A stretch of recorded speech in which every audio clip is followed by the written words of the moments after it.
The iron gates of Blackmoor Fortress groaned open like the mouth of some ancient beast, and Ella felt the cold bite deeper than winter had any right to reach. She clutched the woven basket against her chest, her worn cloak doing little to shield her from the wind that howled down from the northern peaks. Behind her, the village of Grey Hollow had made its position clear.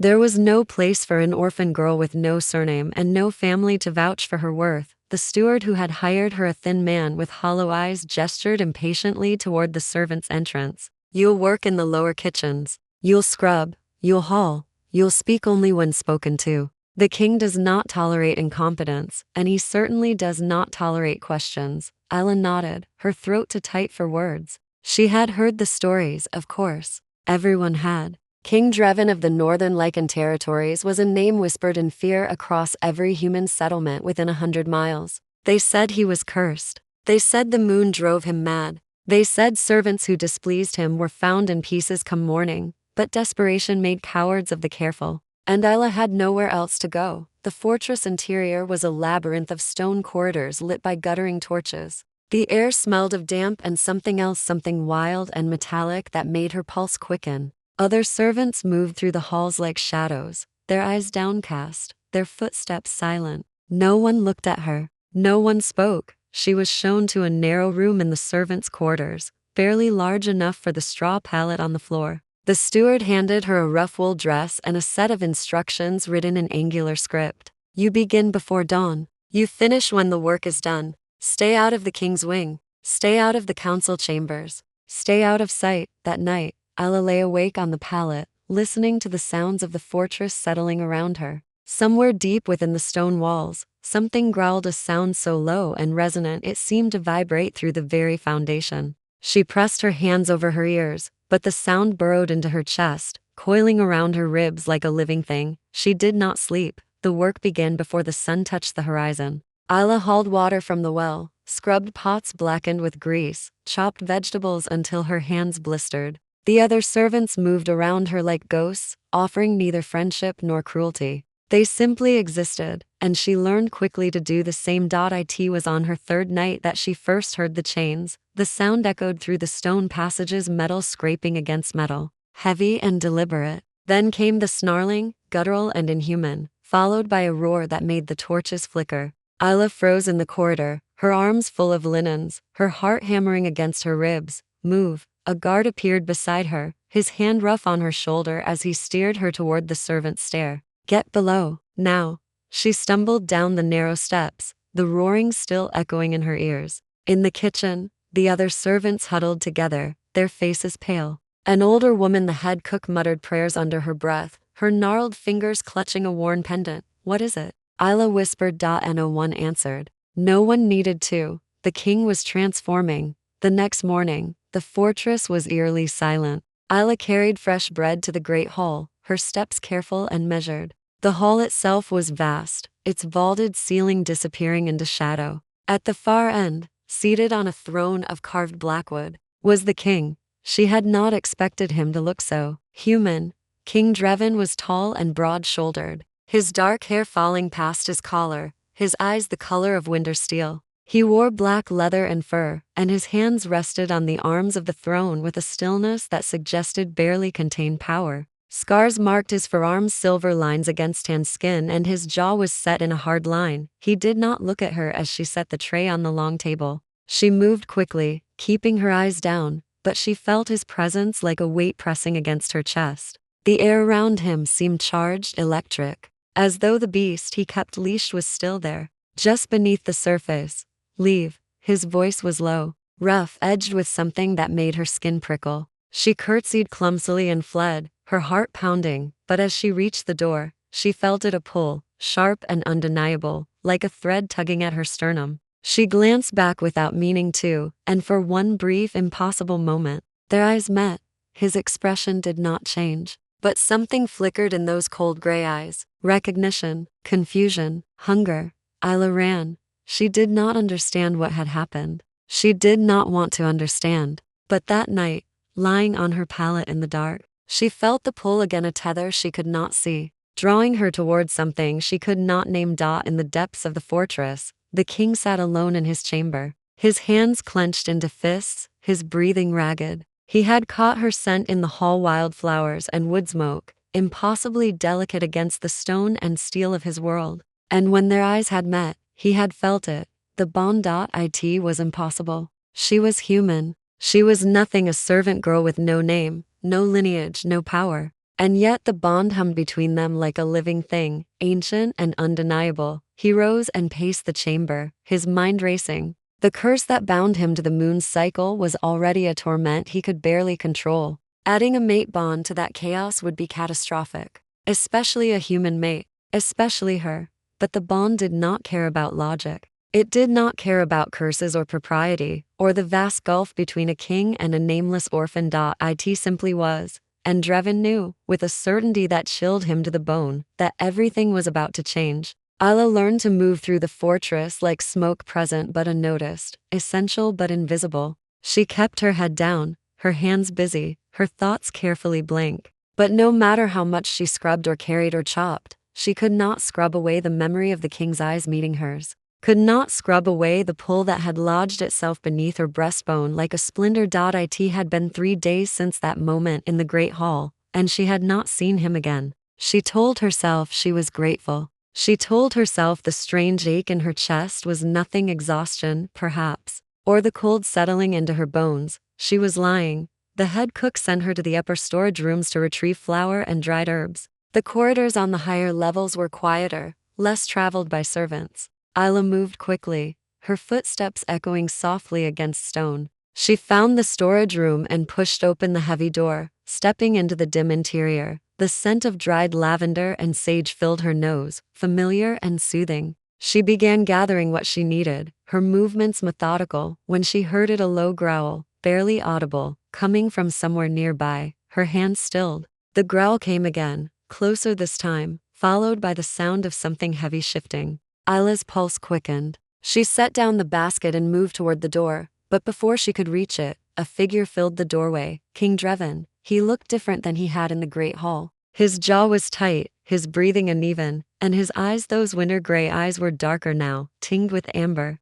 His hands gripped the doorframe as though he needed it to stay upright. "Leave," he said, his voice strained. Now, Isla's feet would not move. She should have been terrified. She should have fled. But instead, she felt the pull again, stronger now, drawing her forward when every instinct screamed at her to run. "You're hurt," she said, the words escaping before she could stop them. His laugh was bitter. "I'm not hurt. I'm dangerous. There's a difference." She could see it now, the way his muscles trembled with restraint, the way his breathing came to fast, to shallow. He was fighting something, fighting himself. "The moon," she whispered. "3 days until full," he said, through gritted teeth. "And you," he stopped, his jaw clenching. "You smell like wildflowers." Isla did not understand. "I don't go."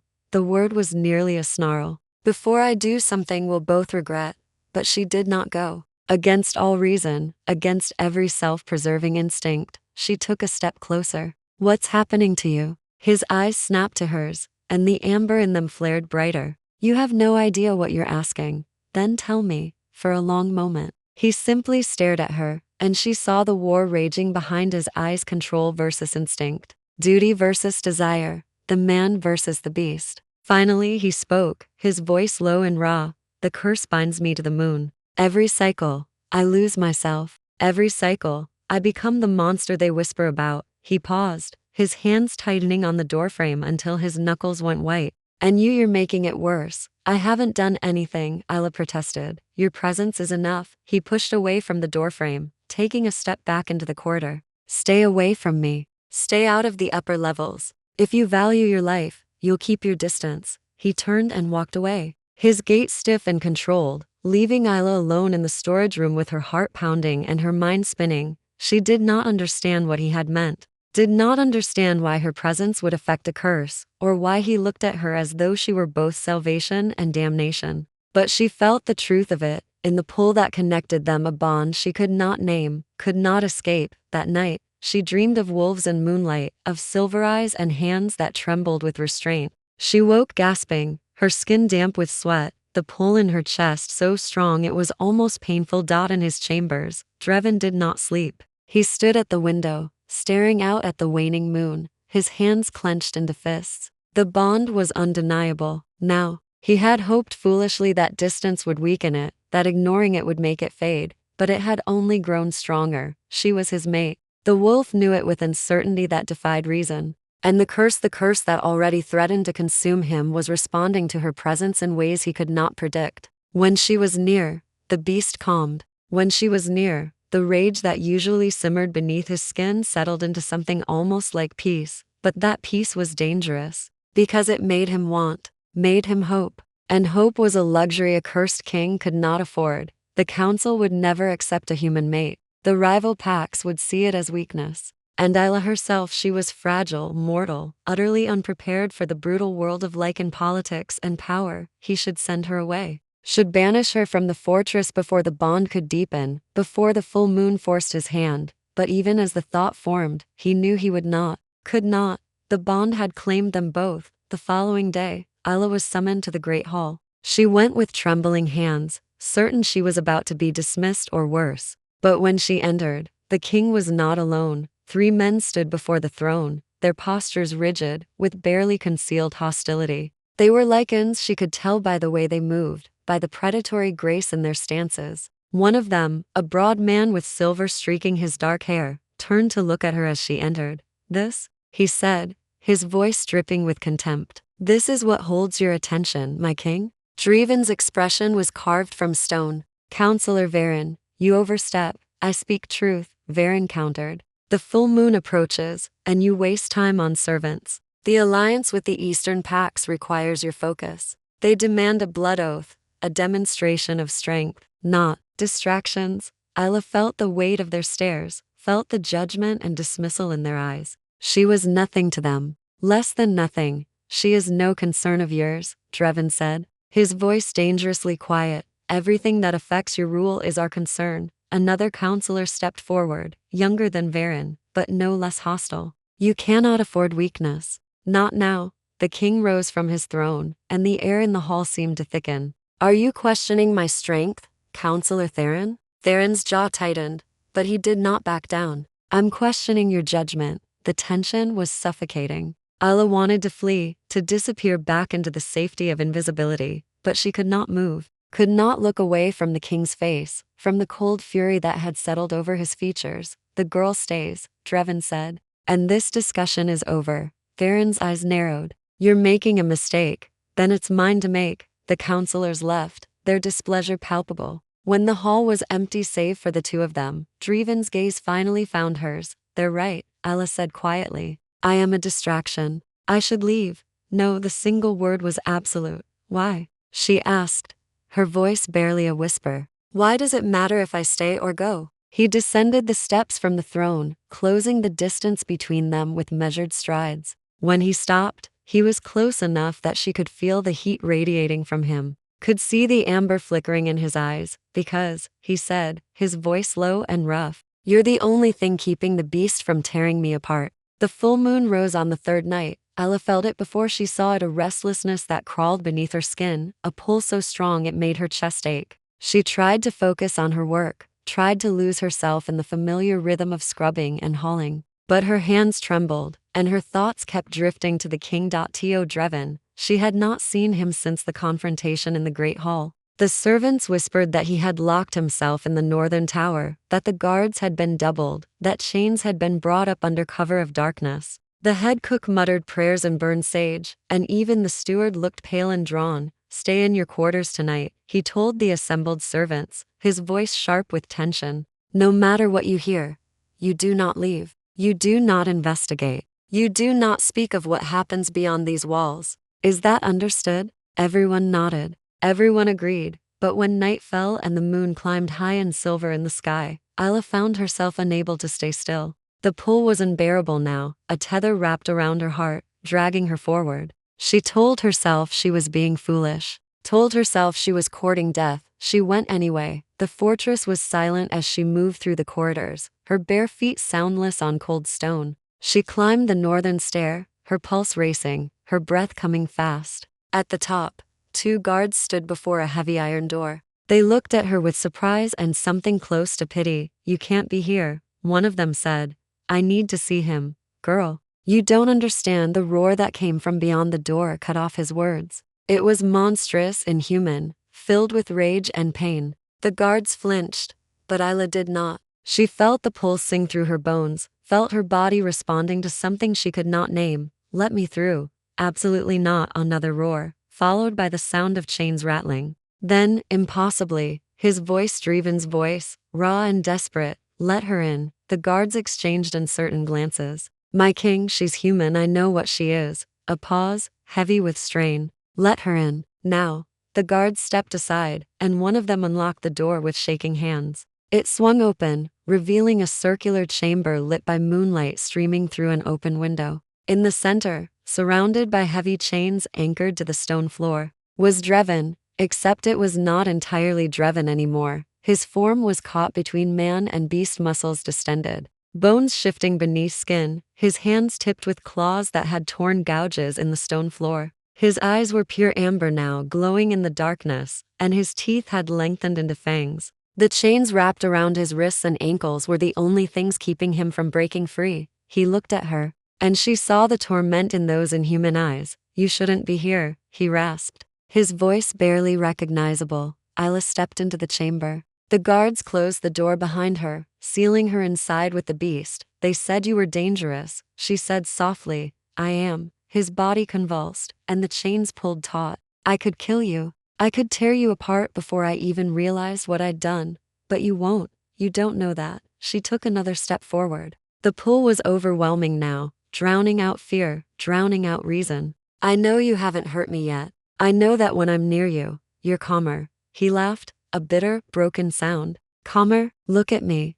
"I am looking." And she was. She saw the monster. The curse had made him, yes. But she also saw the man fighting to hold on, the king refusing to surrender to the beast. She saw the chains he had wrapped around himself, not to protect the fortress, but to protect her. "Why did you let me in?" she asked. His chest heaved with the effort of breathing, of speaking. "Because the beast wants you close. Because it's quieter when you're here. Because I'm selfish enough to take that relief, even though I shouldn't." Isla closed the remaining distance between them. She could feel the heat pouring off him, could hear the rapid thunder of his heartbeat. Slowly, carefully, she reached out and placed her hand over his. The effect was immediate. His breathing slowed. The tension in his muscles eased. The amber in his eyes dimmed slightly, and his form began to shift back toward human. The chains went slack as his body stopped fighting itself. "How?" he whispered.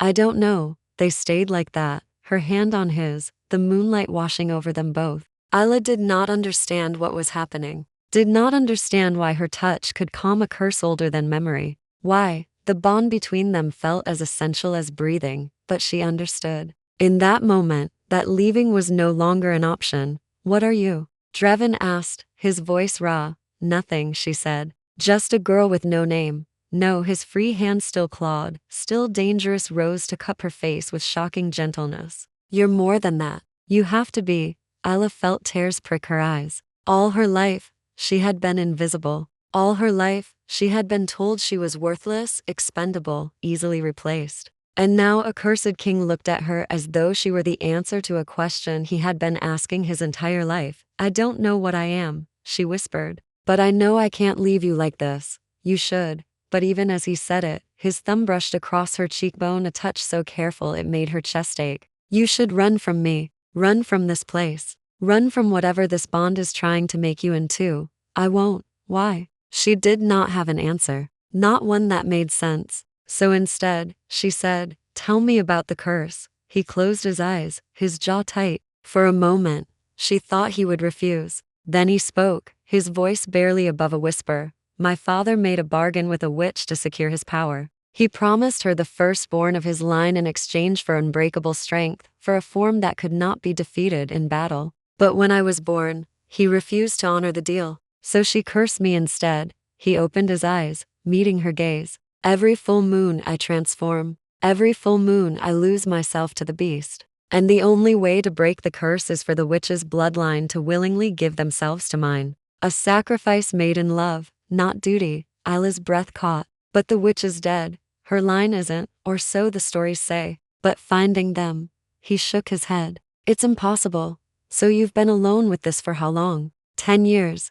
10 years of transforming. 10 years of chains and isolation. 10 years of being a monster once a month, of fearing what he might do if he ever lost control.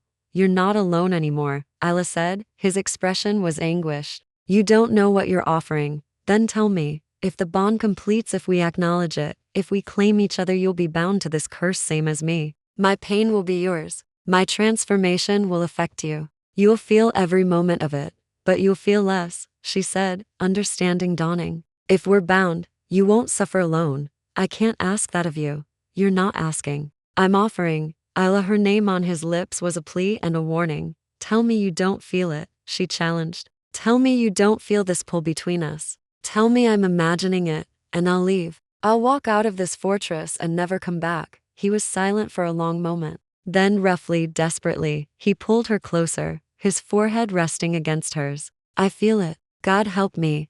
I feel it. You're my mate, and I would burn this world to keep you safe. But that's exactly why you should go. I'm not going anywhere. The moon climbed higher, and the beast within him stirred again. But this time, with Isla's presence anchoring him, Drevin did not lose himself. The transformation did not complete. Instead, he held on to her like she was the only thing keeping him tethered to the world, and perhaps she was. Dawn broke cold and gray over Blackmoor Fortress. Isla woke in the northern tower, her back pressed against the stone wall, Dreven's head resting in her lap. Sometime during the night, the chains had been removed, and he had collapsed into an exhausted sleep. She had stayed, her hand tangled in his dark hair, feeling the steady rise and fall of his breathing. He was fully human again now, no claws, no fangs, no amber in his eyes. Just a man, scarred and weary, who had spent the night fighting himself so he would not hurt her. She did not regret staying. When he stirred, his eyes opening slowly, she saw the moment awareness returned. Saw him remember where he was, what had happened. He sat up abruptly, putting distance between them. You stayed, he said, his voice rough. I told you I would. You're reckless. Maybe. She stood, brushing dust from her skirt. Or maybe I'm just tired of being invisible. His gaze softened. Before he could respond, heavy footsteps echoed on the stairs, and Counselor Varen appeared in the doorway. His expression was thunderous. So the rumors are true, he said coldly. The king spends the full moon with a human girl instead of properly contained. Drevin rose to his full height, and the air seemed to crackle with tension. What I do on the full moon is not your concern, Varen. Everything you do is our concern. Varen's eyes slid to Isla with open contempt. This attachment is dangerous. The Eastern Pacts arrive into days for the alliance talks. If they see weakness, they'll see their king, Drevin interrupted. Nothing more. They'll see you distracted by a servant who has no place in Lycan politics. Varen stepped into the chamber, his posture aggressive. Send her away. Now, before this situation becomes untenable. No, the single word hung in the air like a challenge. Varen's jaw clenched, and Isla saw calculation flicker behind his eyes. Then at least keep her out of sight during the negotiations, Varen said. The Eastern Alpha, Kale, is already skeptical of this alliance. If he senses a mate bond, especially with a human, he'll use it against you. He'll claim you're compromised, that your judgment is clouded. Dreven's expression remained impassive, but Isla felt something twist in her chest. She knew Varen was right. She was a liability. Her presence put Dreven's rule and his life at risk. I'll stay in the servants' quarters, she said quietly. I won't interfere, Isla Drevin began, but she cut him off. He's right. I don't belong in your world. I don't understand the politics or the traditions. The last thing I want is to make things harder for you. She walked past Varen, past the guards, down the stairs. She did not look back, even though every step away from Drevin felt like tearing her own heart out. The next 2 days passed in a blur of preparation. The fortress was scrubbed until it gleamed, banners were hung, and servants moved with frantic efficiency. Isla kept her head down and her hands busy, avoiding the upper levels where the visiting Lycans would be housed. She told herself it was better this way, safer, but the pull in her chest never faded. And she caught herself staring toward the northern wing more times than she could count. On the evening the Eastern Packs arrived, Isla was in the kitchens when she heard the commotion. The head cook ordered everyone to stay below, but curiosity got the better of her. She crept up the servants' stair and peered through a crack in the door. The great hall was filled with Lycans. They were larger than the men of Dreven's court, their movements more aggressive, their eyes gleaming with predatory intelligence. At their center stood a man who could only be Alpha Kale, tall and broad, with golden hair and a smile that looked more like a threat. King Drevin, Kale said, his voice carrying through the hall. It's been too long. Not long enough, Drevin replied coolly. Kale laughed, still charming as ever. I trust you've considered our terms for the alliance? I have. And I find them acceptable. With modifications, Kale's smile sharpened. Modifications. How unfortunate. I was told you were eager to secure our support against the Northern Wastes incursion. I am. But I won't cede hunting territory to do it. Then perhaps we need to renegotiate. Kale's gaze swept the hall, lingering on the counselors, the guards, the shadows. Unless you have something else to offer. Something more personal. Isla felt ice slide down her spine. She knew what he was implying. In Lycan politics, alliances were often sealed with mate bonds, with strategic marriages that united packs and bloodlines. I have nothing personal to offer, Drevin said, his voice flat. No? Kale tilted his head. That's odd. Because I could have sworn I caught the scent of a mate bond when I entered the fortress. Fresh.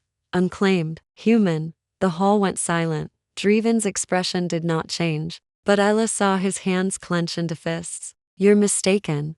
Am I? Kale took a step forward. It's a curious thing, mate bonds. They have a particular scent, wildflowers and wood smoke, in this case. Quite distinctive. And quite difficult to hide. Counselor Varen stepped forward, his face pale. My king, if I may silence, Drevin said. Kale's smile widened. A human mate. How? Unconventional. I'm sure the other packs will find it fascinating. The threat was clear. If Kale spread word of the bond, it would weaken Dreven's position, would paint him as compromised, unsuitable for leadership. The other alphas would circle like sharks sending blood. What do you want? Drevin asked, his voice dangerously quiet. Simple, Kale said. Give up the human, or give up the alliance. Your choice.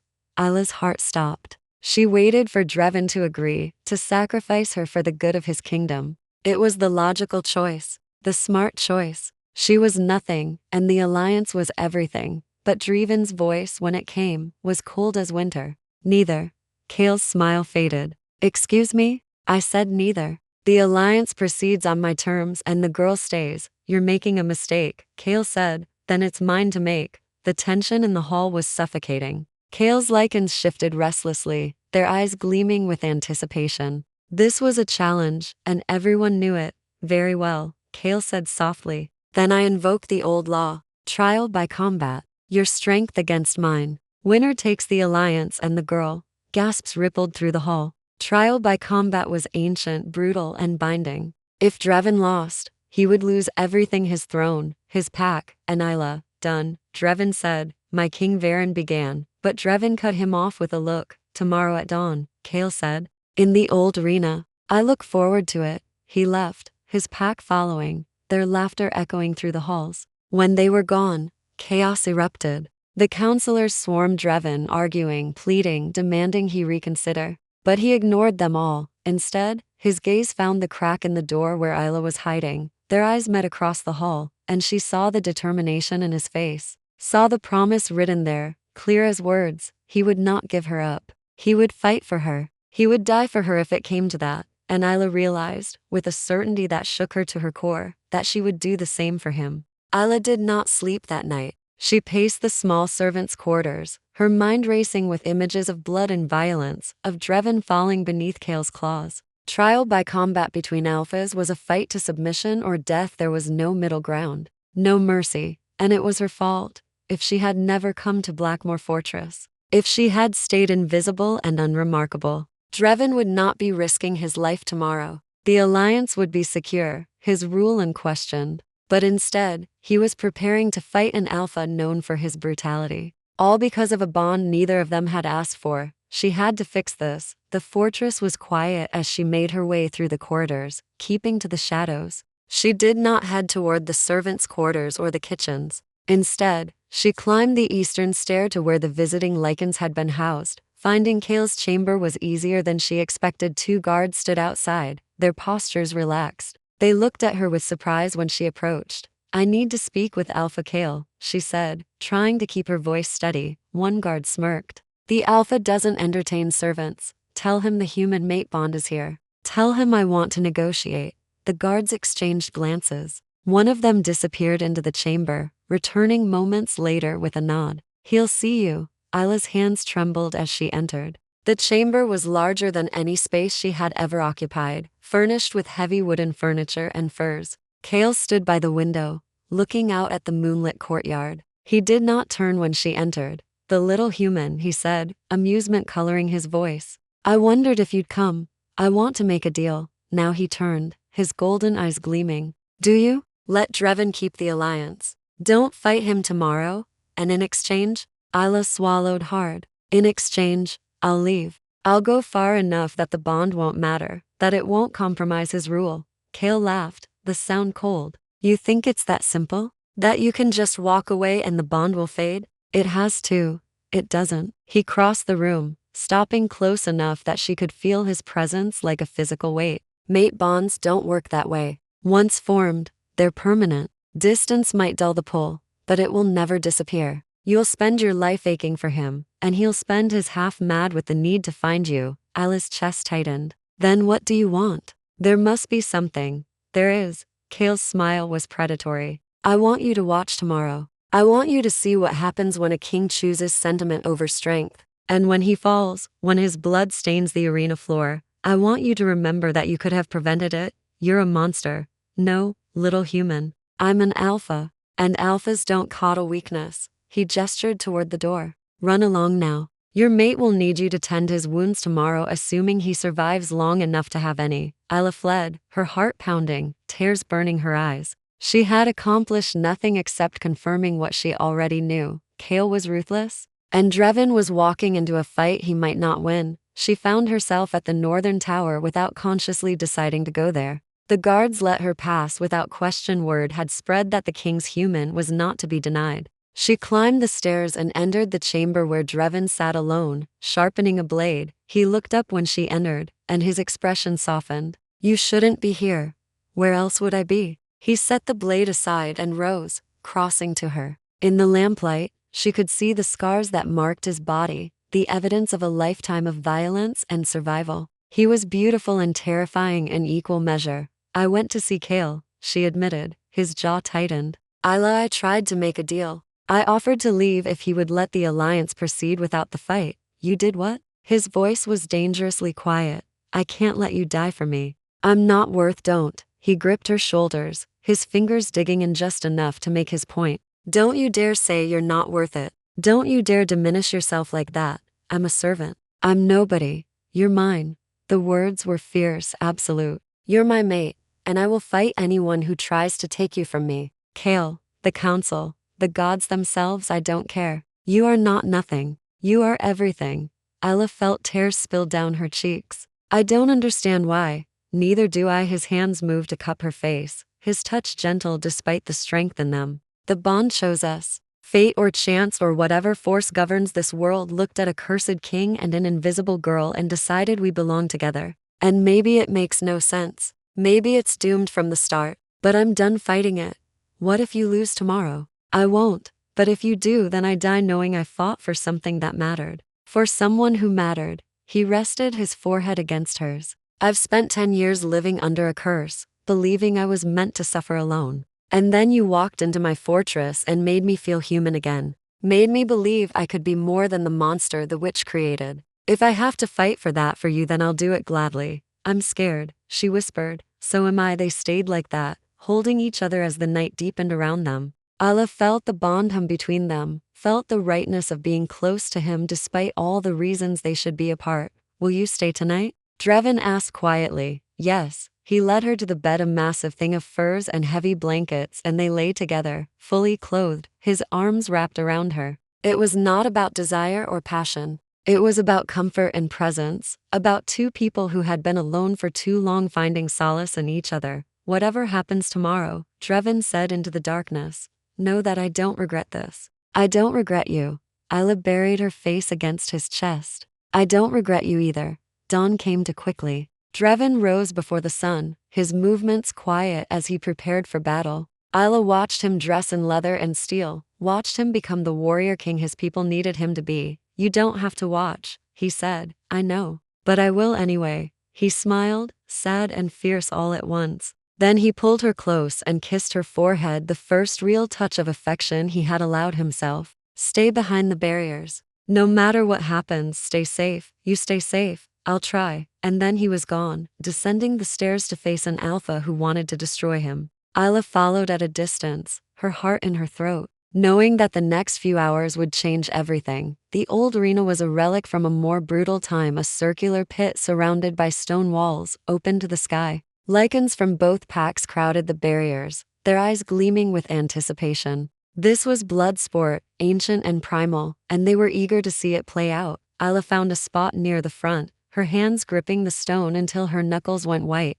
Below, Drevin and Kale faced each other, two alphas preparing for war. Begin. Varen's voice rang out, and the arena erupted into violence. The first clash was thunderous to alphas colliding with the force of landslides. Isla watched, her breath caught in her throat, as Drevin and Kale circled each other in the arena. Both had partially shifted, their bodies caught between human and beast. Muscles rippling beneath skin, claws extended, eyes glowing with predatory intensity. Kale struck first, a blur of speed and power that sent Drevin skidding backward across the dust. The crowd roared. Isla's heart hammered so hard she thought it might break through her ribs. But Drevin recovered quickly, using his momentum to spin and rake his claws across Kale's side. Blood bloomed against golden fur, and Kale snarled, the sound echoing off the stone walls. Is that all the great King Drevin has to offer? Kale taunted, his voice distorted by the partial transformation. No wonder you cling to a human girl, you need someone weaker to feel strong. Drevin did not respond. He moved with cold precision, every strike calculated, every dodge measured. He was fighting smart, not wild. Fighting to win, not to prove anything. But Kale was larger, faster, and he had the advantage of fighting without distraction. Every time Drevin landed a blow, Kale returned it twofold. Claw marks appeared across Dreven's chest, his arms, his back. Blood darkened the dust beneath his feet. Isla wanted to look away, wanted to run. But she had promised to stay, to bear witness, and so she forced herself to watch. Even as tears blurred her vision, the fight dragged on, brutal and relentless. Both alphas were tiring now, their movements slower, their breathing labored. But Kale seemed to have reserves Drevin did not, seemed to draw strength from the crowd's bloodlust. Submit, Kale growled, driving Drevin to his knees with a vicious strike. Submit, and I'll let you live. Dreven's response was to surge upward, his claws finding Kale's throat.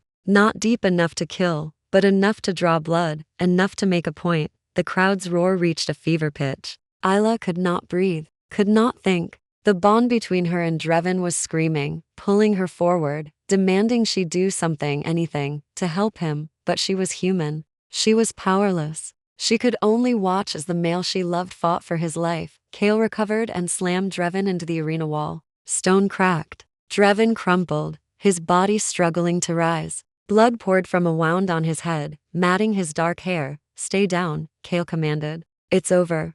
But Drevin pushed himself up, his legs shaking, his eyes still burning with amber light. Not yet.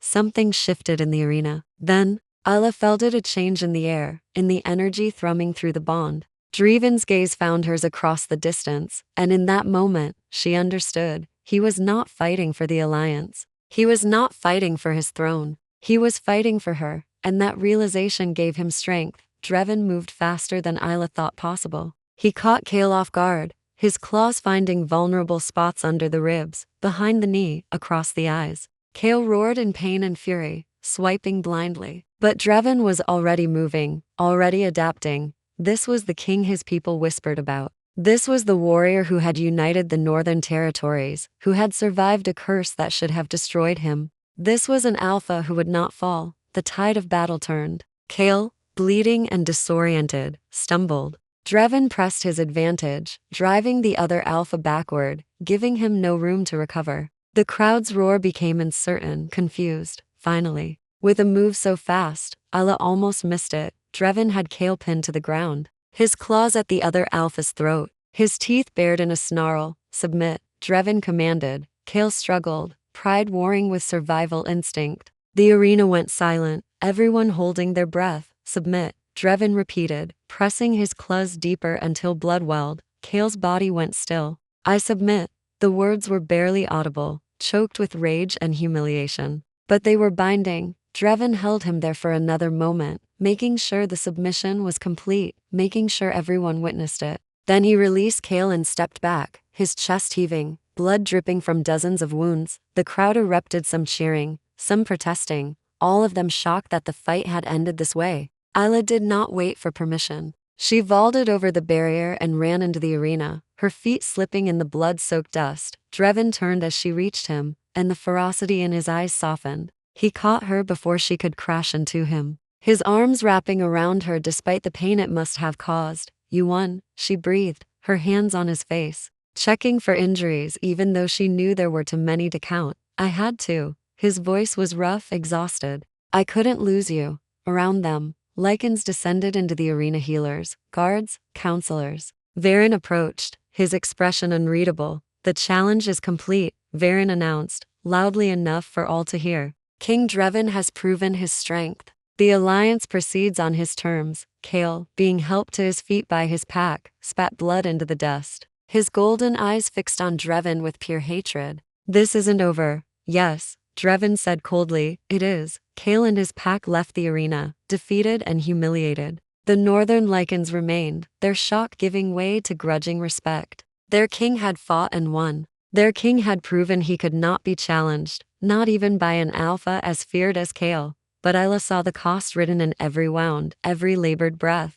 Drevin had won, but he had come terrifyingly close to losing. "Come on," she said softly, trying to support his weight even though he was twice her size. "Let's get you to the healers." "Not yet." He straightened, pulling away from her despite the pain. "There's something I need to do first." He turned to face the assembled Lycans, his voice carrying across the arena despite his exhaustion. "This woman is my mate. She is under my protection, and anyone who threatens her threatens me. Is that understood?" Silence. Then, slowly, the Lycans began to nod. Some looked uncomfortable, some looked disapproving, but none dared challenge him, not after what they had just witnessed. "Good," Drevin said. Then finally, he allowed Isla to lead him away. The healers worked through the afternoon, stitching wounds and applying poultices. Drevin endured their ministrations without complaint, though Isla saw him wince when they cleaned the deeper cuts. She stayed by his side, her hand in his, refusing to leave even when the healers suggested she might be in the way. When they were finally alone in his chambers, the reality of what had happened began to sink in.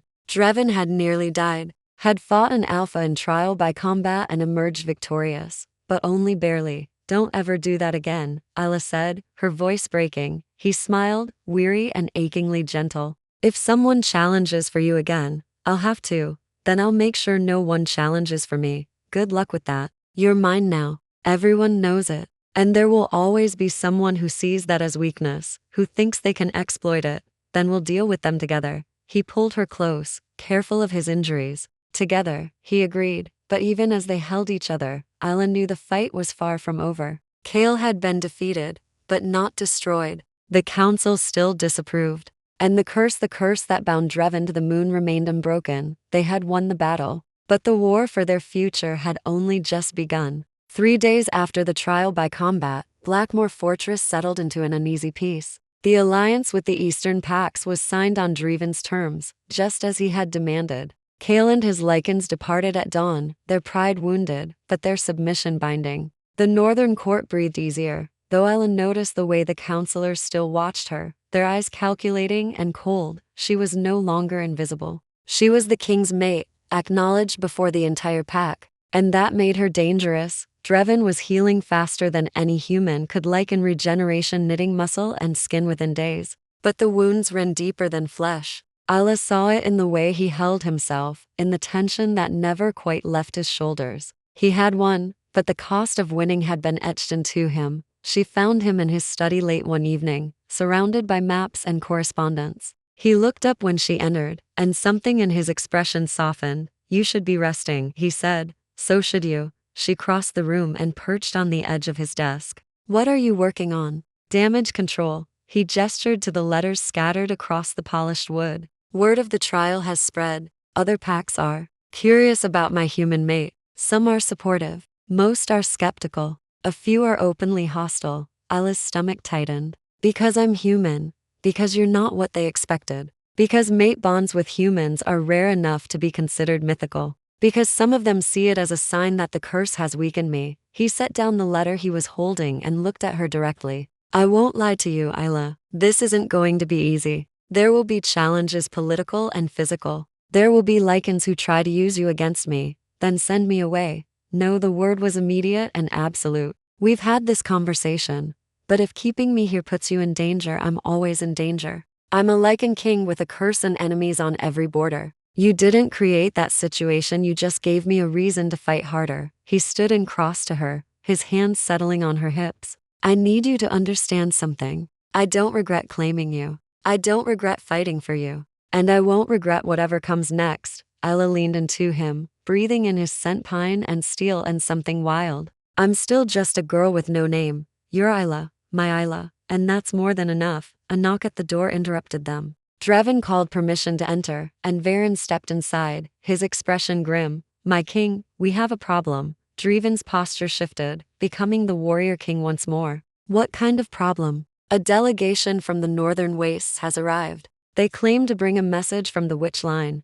Isla felt ice slide through her veins. The witch line. The same bloodline that had cursed Dreven's father, that had bound him to the moon's cycle. What do they want? Drevin asked, his voice carefully controlled. To speak with you, and Varen's gaze flicked to Isla. They asked to see the human mate. Dreven's jaw tightened. Tell them I'll see them, Isla interrupted. Absolutely not. If they know about the curse, if they're from the witch line, maybe they can help. Maybe they know something about breaking it, or maybe they're here to finish what the original witch started, Drevin countered. I'm not risking you.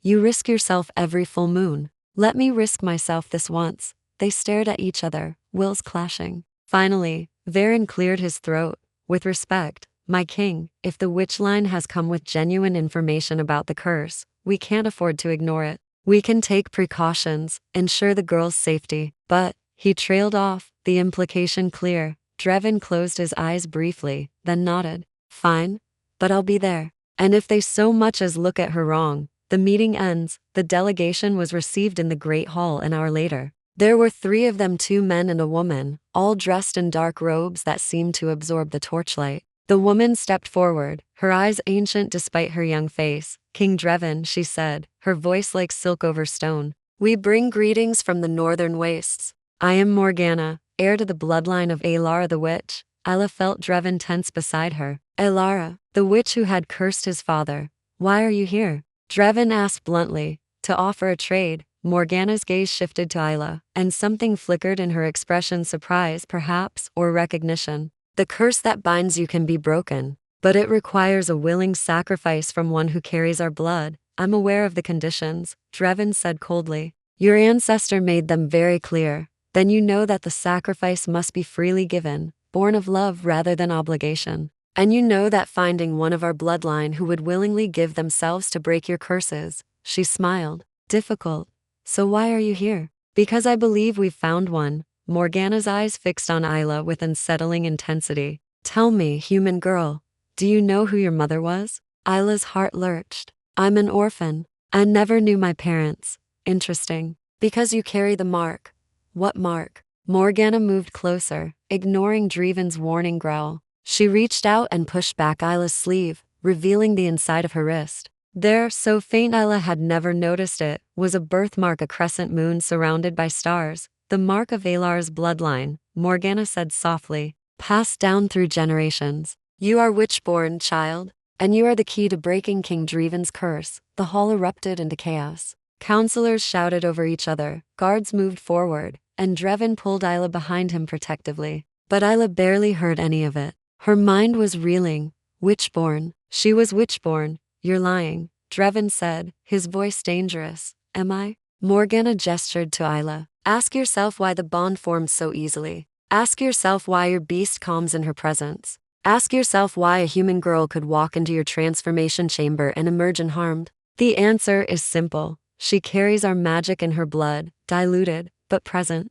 And that magic recognizes the curse as kin. Isla found her voice. If what you're saying is true, why didn't I know? Why didn't anyone tell me? Because your mother fled. She left the northern wastes when she became pregnant, afraid of what the bloodline would demand of her child. She hid you among humans, hoped you would live a normal life. Morgana's expression softened slightly. But fate has other plans. The curse found you anyway. Or perhaps you found it. What do you want?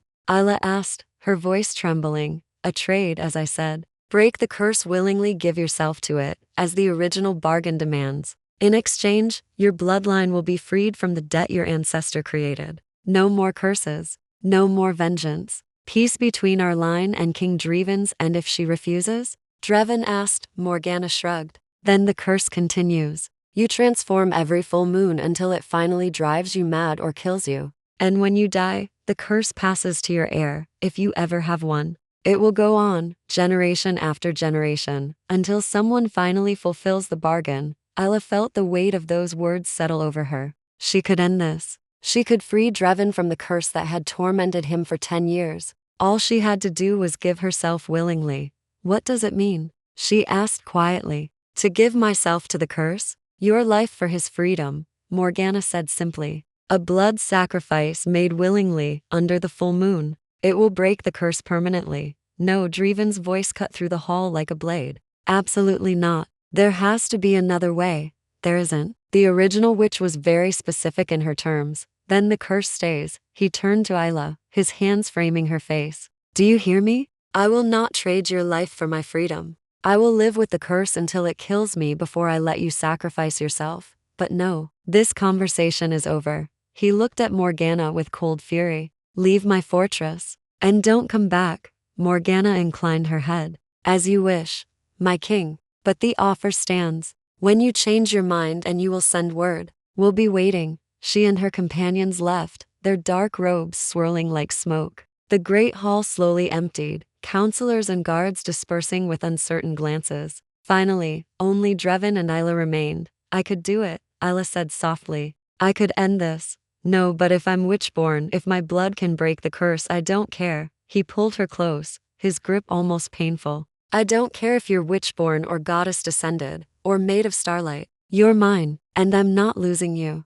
Not to a curse, not to a bargain, not to anything. Isla buried her face against his chest, feeling the steady thunder of his heartbeat. She wanted to argue, wanted to make him see reason. But she also understood, with painful clarity, that he meant every word. He would rather die cursed than live free without her, and that, more than anything, showed her exactly how deeply the bond had claimed them both. The full moon approached again, and this time Isla understood what it meant. She was not just a servant watching from the shadows. She was mate to a cursed king, and apparently witchborn, carrying in her blood the power to end his torment, if she was willing to die for it. The knowledge sat heavy in her chest as she moved through the fortress. Dreven had forbidden any further discussion of Morgana's offer, had ordered his guards to turn away any messenger from the northern wastes. But Isla could not stop thinking about it. She found herself in the library late one evening, searching through ancient texts about curses and bloodlines. Most of the books were written in languages she did not understand, but she persisted, hoping to find anything that might offer another solution. You won't find one. Isla turned to see Varen standing in the doorway, his expression unreadable. I have to try, she said. He crossed the room, his movements careful. The witchline's curses are absolute. They've been studied for centuries, and no one has ever found a loophole. The terms are what they are. Then I'll give them what they want. The king will never allow it. The king doesn't get to choose. Isla closed the book she was holding. I do, and I choose to end his suffering. Varen was silent for a long moment. Then, surprisingly, he said, he'll hate you for it. Better he hates me than dies because of me. You don't understand. If you die, if you make this sacrifice, he won't just mourn you. The bond will break, yes, but it will tear him apart in the process. You'll free him from the curse, only to destroy him another way. Isla's throat tightened. Then what am I supposed to do? Watch him transform every month, watch the curse slowly kill him, knowing I could have stopped it. You're supposed to live. Dreven's voice came from the doorway, cold with fury. You're supposed to stay alive and let me figure out how to handle this. Varen bowed and retreated, leaving them alone. Dreven crossed to Isla, his eyes hard. You were planning to do it. To sacrifice yourself? I was considering it, she admitted, without talking to me. Without. He stopped, running a hand through his hair. Do you have any idea what that would do to me? Save you. Destroy me. He gripped her shoulders, his touch just shy of painful. The bond doesn't work like that, Isla. You can't just cut it cleanly and walk away or die away. If you die, especially if you die willingly, to break the curse, it will shatter me. The wolf will go mad. I'll spend the rest of my life half insane with grief, probably getting myself killed in increasingly stupid ways, but you'd be free of the curse. I don't want to be free if it costs me you. They stared at each other, the tension thick enough to choke on. Finally, Isla whispered, "Then what do? We find another way. Or we live with the curse. But we do it together. Dreven, together, Isla. That's non-negotiable." She wanted to argue, wanted to make him see that her life was a small price to pay for his freedom. But looking into his eyes, seeing the desperation and determination there, she knew she could not, because he was right. The bond had claimed them both, and severing it would destroy them as surely as any curse. The full moon rose 3 nights later. Isla went with Dreven to the northern tower, no longer afraid of what she would find there. The chains had been removed, she had insisted, and he had reluctantly agreed. Instead, he would rely on her presence to keep the beast calm. It was a risk. But it was a risk they were both willing to take. The transformation began as the moon climbed higher. Isla watched, her hand in his, as his body shifted and changed. It was painful, she could see that in the way his muscles seized, in the way his breathing turned ragged. But this time, he did not lose himself to the beast. This time, the wolf looked at her with recognition. "It's working," she breathed. Dreven, or the wolf wearing Dreven's form, nodded slowly. His voice, when it came, was distorted, but understandable. "Because of you. Because we're together." The night passed slowly. The wolf remained restless, pacing the chamber, occasionally testing the boundaries of its control. But it did not rage, did not try to break free. And when dawn finally broke, the transformation reversed more easily than it ever had before. Dreven collapsed onto the bed, exhausted, but whole. Isla curled against him, her hand over his heart. "Every month," he said quietly. "Every month, you'll have to be there. I will be. And if something happens to you, nothing will happen to me. You don't know that, neither do you." He pulled her closer. "I'm trying to protect you. And I'm trying to protect you. So I guess we're even, despite everything." He laughed. It was a small sound, tired and rough but genuine. "How did I end up with someone so stubborn?" The bond shows well? Apparently. They lay together as the sun climbed higher, and Isla allowed herself to believe, just for a moment, that everything would be all right. That they had found a way to manage the curse, to survive together despite everything working against them. It was a fragile hope. But it was hope nonetheless. The celebration came 2 weeks later, a formal acknowledgement of the mate bond before the court. It was tradition, Varen explained, for a king's mate to be presented to the pack with all the ceremony their station deserved. Isla wore a dress of midnight blue, simple but elegant, that had been tailored to fit her perfectly. Her hair was woven with silver threads, and around her neck hung a pendant, a gift from Dreven, marked with his sigil. She looked like a queen. The great hall was filled with Lycans from across the northern territories, all gathered to witness the impossible, their king claiming a human mate. Isla felt their eyes on her as she entered, felt their judgment and curiosity, but Dreven was waiting for her at the center of the hall, and when she reached him, everything else faded away. He took her hand, his grip warm and steady. "You're trembling." "I'm terrified." "Good. That means you're paying attention." He smiled, small and private. "But you don't need to be. I've got you." The ceremony was ancient and brief. Words spoken in the old language, promises exchanged, blood mingled. When it was done, Dreven turned to the assembled Lycans and spoke in a voice that carried to every corner of the hall. "This is Isla, my mate and your future queen. She is under my protection and deserving of your respect. Anyone who threatens her answers to me." The Lycans bowed, some enthusiastically, some reluctantly, but all of them acknowledged her. And Isla, who had spent her entire life invisible and worthless, suddenly understood what it meant to be seen. The feast that followed was overwhelming, food and drink and music filling the hall late into the night. Lycans approached to offer congratulations or thinly veiled warnings, to assess this human who had captured their king's heart. Isla navigated it all with Dreven at her side, his presence a constant reassurance. And when they finally retreated to his chambers, exhausted and overwhelmed, she collapsed onto the bed with a groan. "That was horrible. That was politics." He sat beside her, pulling off his formal boots. "You did well." "I barely said 3 words." Sometimes that's all politics requires. She turned to look at him, taking in the strong lines of his face, the scars that marked his body, the eyes that saw her as no one else ever had. Do you ever regret it? Claiming me? Every day. At her stricken expression, he smiled. I regret that it put a target on your back. I regret that it made your life harder. I regret that I can't give you a normal, peaceful existence. He leaned down, his forehead touching hers. But I don't regret loving you. I don't regret fighting for you. And I will never ever regret that the bond chose us. Isla's breath caught. It was the first time he had said it so plainly. The first time he had used that word. Love. I love you too, she whispered. He kissed her, then soft and careful, as though she were something precious. And perhaps to him, she was. They made love that night, not with desperate urgency, but with tenderness and reverence.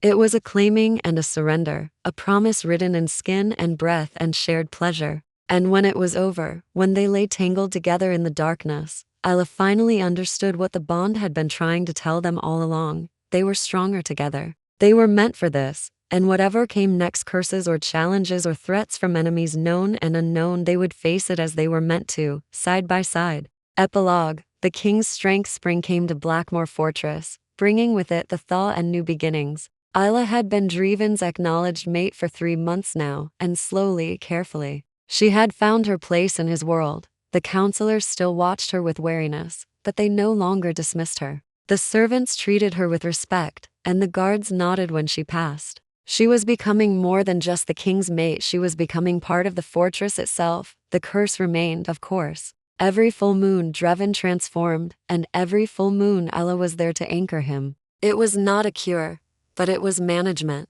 And slowly, over time, the transformations became less violent, less painful. The bond was teaching them both how to survive. On a warm afternoon in late spring, Isla stood on the fortress battlements, looking out over the northern forests. Behind her, she heard familiar footsteps. You're brooding, Dreven said, coming to stand beside her. I'm thinking about how far we've come, about how much has changed. She glanced at him. About whether Morgana will come back. If she does, we'll handle it. Together. Always together? Always. They stood in comfortable silence, watching the sun sink toward the horizon. In the distance, wolves held Dreven's pack, running free in the wilderness that was their birthright. I received a message from the Eastern Territories, Dreven said after a moment. Kale is challenging for dominance of his own pack. It seems his defeat here damaged his standing. Will it cause problems? Probably. But that's tomorrow's concern. He turned to face her fully, his hand coming up to cup her cheek. Today, I just want to be here, with you. Isla leaned into his touch. She had learned over the past months to accept what they had rather than mourn what they didn't. They would never have an easy life. The curse would always be there. The politics would always be complicated. And there would always be someone who saw her as a weakness to exploit. But they had each other. And that was more than enough. Stand behind me, Dreven said softly, echoing the words he had spoken that first day in the Great Hall, when he had claimed her before the entire court. No, Isla replied, as she had every time since. Stand beside you. He smiled, that rare, genuine smile that transformed his entire face. As you wish, my queen. And there, on the battlements of Blackmore Fortress, with the sun setting, and the wolves howling, and the future uncertain, they stood together, not king and servant, not curse and sacrifice, but mates, partners, two souls who had found each other against all odds and refused to let go. The pack below knew the truth now. They had learned it through trial by combat, through the full moons, survived, through the quiet strength their king drew from his human mate. She was not his weakness, she was his strength, and anyone who thought otherwise would learn the same lesson Kale had. That to threaten Isla was to face the full fury of a cursed alpha king who had finally found something worth fighting for. The moon would rise again. The curse would endure. Challenges would come, but they would face it all together, the Lycan King and his witch-born mate, bound by a love stronger than any curse, fiercer than any threat, and more enduring than the moonlight itself. The end.